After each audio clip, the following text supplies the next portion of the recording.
Soy Ana Janeiro, docente de Química General de la Universidad Nacional de General Sarmiento. Voy a dar los conceptos de la teórica de la serie 7, que es fuerzas intermoleculares y propiedades físicas de la materia. Les recomiendo que vayan, a medida que ven el video, tomando apuntes en sus cuadernos de los conceptos y las definiciones más importantes. Empezamos con la parte 1, polaridad molecular. Empezamos haciendo un repaso de los tipos de enlaces que vimos en la serie anterior. Teníamos enlace de tipo iónico y enlace de tipo covalente. Es muy importante para el tema de esta clase poder distinguir estos tipos de enlace. El enlace iónico está formado por catión y anión. En general, los cationes son metales porque eran los elementos que, perdiendo electrones, quedaban estabilizados, teniendo la misma configuración electrónica del gas noble más cercano. Y además, en esta materia, como catión, vimos el catión molecular amonio. Existen otros cationes moleculares, pero no son tan comunes. Por otro lado, tenemos los aniones, que son no metales, que ganan electrones, y ganaban electrones porque estabilizaban su configuración electrónica pareciéndose al gas noble más cercano. Y también podía haber aniones moleculares que están formados por más de un no metal, por ejemplo, sulfato. Entonces, para tener un enlace iónico tengo que tener un catión y un anión. En general, un metal y un no metal. Y además podíamos ver por diferencia de electronegatividad que el enlace es iónico. Todo enlace que tenga una diferencia de electronegatividad mayor o igual a 2, decimos que es un enlace iónico. En los enlaces iónicos, las cargas quedan bien definidas. Tengo una carga positiva sobre el catión, que es el que pierde electrones, y una carga negativa sobre el anión, que es el que gana los electrones. En cuanto al enlace covalente, está formado por no metales. En este caso, la diferencia de electronegatividad es menor a 1,5. La distribución de los electrones, en este caso, no es tan marcada como en el enlace iónico, sino que los electrones están distribuidos sobre todas las moléculas y la distribución depende de los elementos que estén enlazados. En el enlace covalente no tengo cargas puntuales sobre los átomos, sino que todos los electrones forman una nube electrónica, que puede estar más tiempo sobre un átomo que sobre otro, o puede estar distribuida uniformemente sobre los átomos. Como dijimos antes, el enlace iónico sí tiene estas cargas bien marcadas. Para poder hablar de polaridad tenemos que saber que la polaridad se da sobre las moléculas, y las moléculas son las que tienen enlaces covalentes. Entonces, antes de empezar cualquier tipo de ejercicio, lo primero que hay que hacer es distinguir si el enlace del que se está hablando es iónico o es covalente. Si es covalente y tengo una molécula, podemos empezar a hablar de polaridad. Siguiendo con los enlaces covalentes que tienen las moléculas, vamos a hablar de la distribución electrónica. Existen moléculas como el oxígeno 2, el cloro 2, donde los dos átomos enlazados son iguales, tienen el mismo núcleo, los electrones están alrededor de la molécula simétricamente distribuidos, se puede decir. Esto hace que la molécula tenga un enlace que se llama no polar, no tiene polaridad. Y para entender esto de la polaridad vamos a ver qué pasa con las moléculas donde esto no ocurre. Si en un enlace hay dos átomos que tienen diferente electronegatividad enlazada, los electrones se van a ver más atraídos por el átomo más electronegativo. Esto genera que los electrones prefieren estar más tiempo cerca del átomo más electronegativo que del otro átomo. Con lo cual, el enlace S resulta ser un enlace polar. La forma de medir, de tomar una magnitud de ese enlace polar, es el momento eléctrico dipolar, que se escribe con la letra griega mu, que lo puse acá abajo en azul. El nombre es momento eléctrico dipolar, pero van a ver que le decimos momento dipolar abreviando. La unidad en que se mide es el debye, que se muestra como una D mayúscula.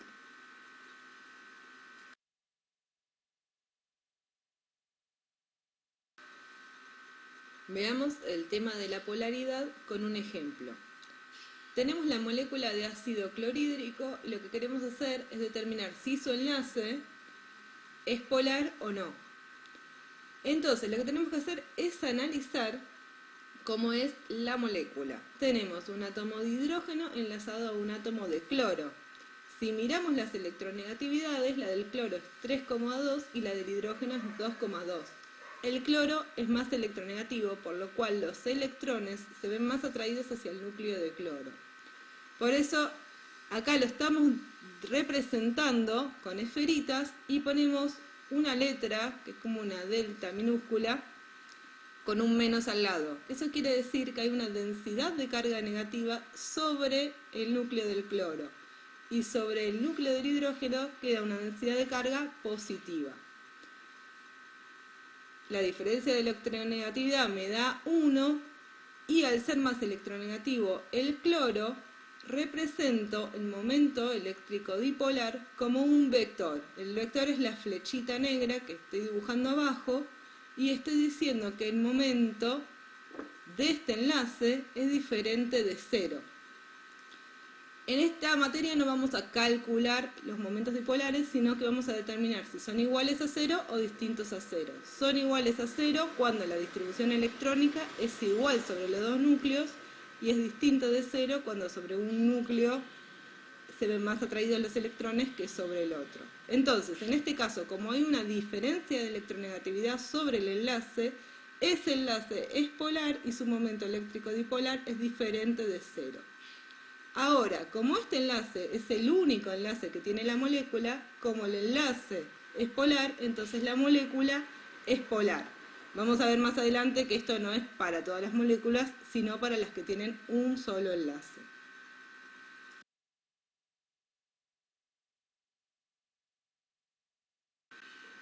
Otro ejemplo sería determinar la polaridad de la molécula de cloro. En este caso, los dos átomos son iguales, por lo tanto, la diferencia de electronegatividad entre ellos es 0.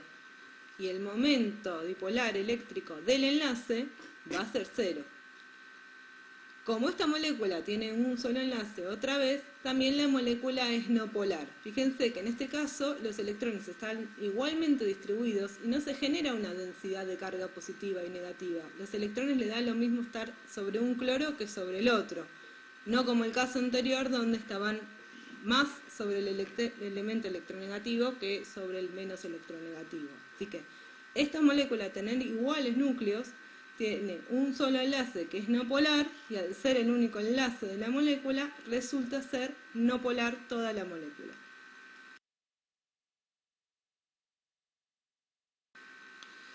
Seguimos ahora hablando del momento eléctrico dipolar. En este caso, presten mucha atención cuando hablo de enlace y cuando hablo de molécula.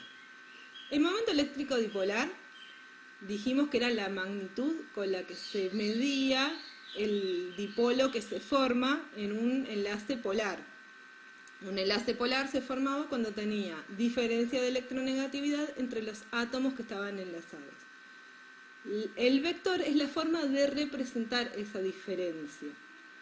¿Cómo se representa un vector? Tengo que ponerle módulo, que es la magnitud. Nosotros no le vamos a calcular un módulo, sino que vamos a calcular la diferencia de electronegatividad y el que tenga mayor electronegatividad vamos a dibujarle un vector un poquito más grande. Vamos a hacer una cosa aproximada. El sentido se lo vamos a dar desde el elemento más electropositivo al más electronegativo. O sea, la flechita me va a estar indicando el elemento más electronegativo. Hay textos que lo hacen al revés. Acá lo importante es tomar un criterio y hacerlo siempre de la misma manera. Y otra cosa que tienen los vectores es dirección. La dirección puede ser para arriba, para el costado, o sea, horizontal, vertical, diagonal. Los ejemplos que le mostré hasta ahora, uno no tenía un vector porque no tenía diferencias de electronegatividad, que era el cloro 2, y el otro, que era el ácido clorhídrico, tenía un vector sobre la horizontal que unía el hidrógeno con el cloro. Lo dibujamos horizontalmente, esa era su dirección. La dirección va a estar dada por dónde esté el enlace en el espacio. ¿Y cómo sabemos dónde está el enlace en el espacio? Porque sabemos la geometría de la molécula. Por TREPEV sabemos cómo está ese enlace ubicado en el espacio y ahí vamos a dibujar sobre el enlace el vector con la misma dirección. Sentido hacia el más electronegativo y el módulo lo vamos a determinar según la diferencia de electronegatividad, más o menos más grande o más chiquito. Es lo único que vamos a hacer. Ahora, a partir de tener los vectores momentos dipolar de cada uno de los enlaces, vamos a poder calcular la polaridad de cualquier molécula. ¿Cómo lo vamos a hacer? Vamos a sumar los vectores, vamos a dibujar la molécula, la geometría de la molécula, vamos a indicar todos los vectores de todos los enlaces y los vamos a sumar. Si la suma vectorial me da diferente de 0, entonces la molécula es polar. Ahora, si la suma vectorial es igual a 0, la molécula es no polar. Una cosa importante, si los enlaces, todos los enlaces, son no polares, la molécula va a ser no polar. Ahora, puede pasar que los enlaces sean polares, pero la suma de todos los enlaces polares me resulte igual a 0, entonces la molécula en total va a ser no polar. El concepto de momento dipolar también lo pueden repasar mirando los videos de la serie 5.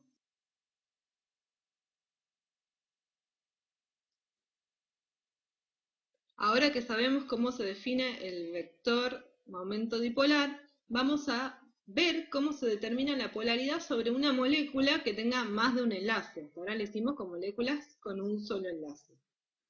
Los pasos a seguir en este caso son, primero, escribir la estructura de Lewis de la molécula. Segundo, plantear la geometría molecular por la teoría de repulsión de pares electrónicos de valencia que ya vimos en la serie anterior. Calcular la diferencia de electronegatividad de todos los enlaces que haya en la molécula. Y una vez que tengo la molécula dibujada con sus enlaces y sé la diferencia de electronegatividad, ubico los vectores momento dipolar, poniendo las flechitas hacia el átomo más electronegativo, la dirección que coincida con la del enlace y la magnitud que coincida más o menos con la electronegatividad. Y sumo los vectores para calcular el momento eléctrico dipolar total. Eso me va a dar, si es distinto de 0, que la molécula es polar, y si es igual a 0, que la molécula es no polar.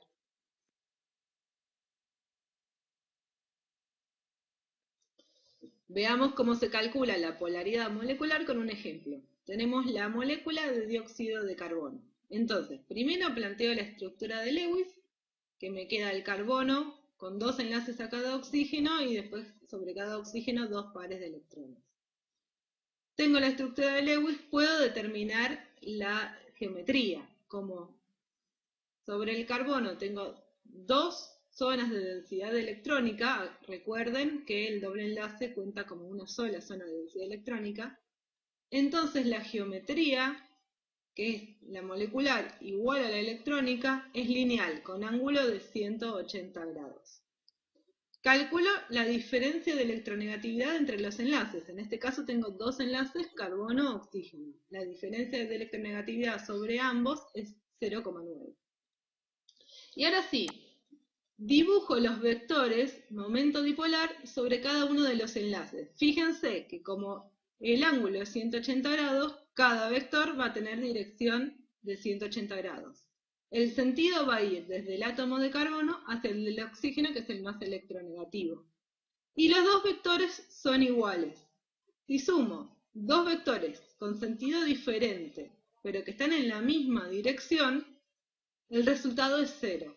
Por lo tanto, el momento dipolar total es 0 y esta molécula resulta ser no polar. Ahora sabemos que el dióxido de carbono es una molécula no polar.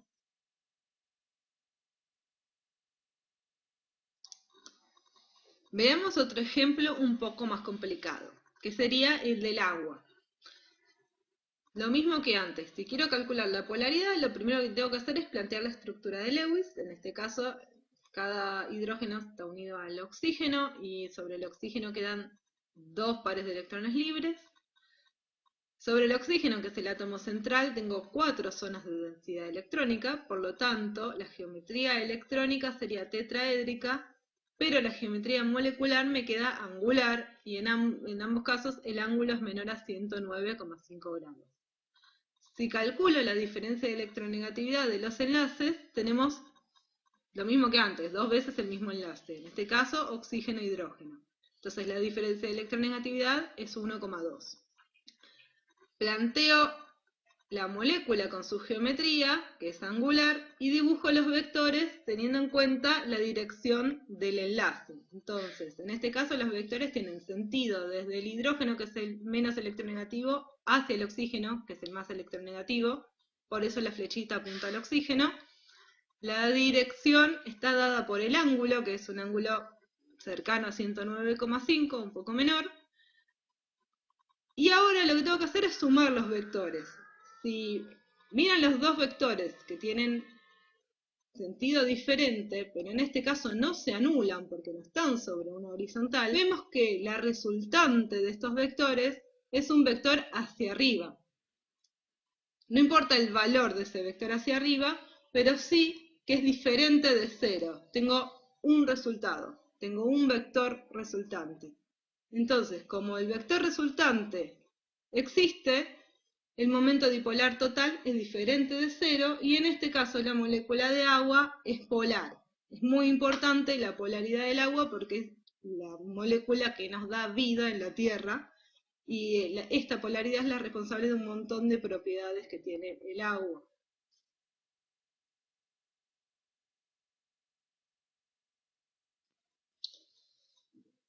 Si tienen poca experiencia con sumas vectoriales, acá les pongo ejemplos de las geometrías típicas que vamos a usar y cuáles son las resultantes de la suma vectorial. Por ejemplo, puedo tener una molécula que sea plana trigonal, como el trifluoruro de boro. En este caso, la molécula, todos los enlaces tienen la misma diferencia de electronegatividad. Entonces, todos los vectores momento dipolar de enlace tienen la misma magnitud, pero tienen sentidos distintos y direcciones distintas. Cuando sumo sobre un plano estos tres vectores, la resultante me da 0.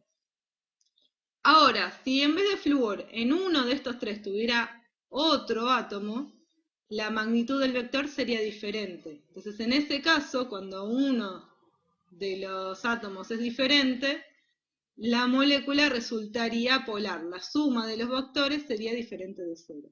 Eso pasa cuando tengo una plana trigonal. Puedo tener una molécula piramidal. En el caso de tener una molécula piramidal, fíjense que las direcciones de todos los vectores son diferentes y la suma nunca se puede anular. Siempre voy a tener una resultante. Entonces, en una molécula piramidal, el momento dipolar total resulta ser diferente de 0 y suelen ser moléculas polares. Si tengo una molécula tetraédrica, puedo tener el caso donde todos los vectores sean iguales, porque todos los átomos enlazados son el mismo, y en ese caso, al sumar los vectores, por la simetría de la molécula, me resulta que el momento dipolar total es igual a 0 y la molécula es no polar. Este es el caso que tenemos a la izquierda, que es el tetracloruro de carbono. Ahora, también puedo tener que 3 de los átomos sean iguales y uno diferente. En ese caso, la molécula resulta ser polar porque no se me anularían todos los vectores de enlace. Al tener una de las diferencias de electronegatividad diferente, tengo un vector que va a ser más grande o más chico a los demás, y entonces no se me anulan, como en el caso del tetracloruro de carbono, que era simétrica la molécula, y el momento dipolar total resulta ser diferente de 0, siendo una molécula polar. Para que tengan en cuenta, en general, si la molécula es simétrica y todos los átomos enlazados son iguales, va a ser no polar. En el caso de que alguno de los átomos sea diferente o que la molécula no sea no sea simétrica, en ese caso va a ser una molécula polar. Un caso particular son los hidrocarburos, que ya los vamos a ver más adelante, que son moléculas que están formadas por carbono e hidrógeno, donde la diferencia de electronegatividad es muy bajita, y esas moléculas son todas no polares, porque además suelen ser muy simétricas. Eso lo vamos a ver más adelante. Este tema es cuestión de practicarlo y consultar con sus docentes todas las dudas que tengan.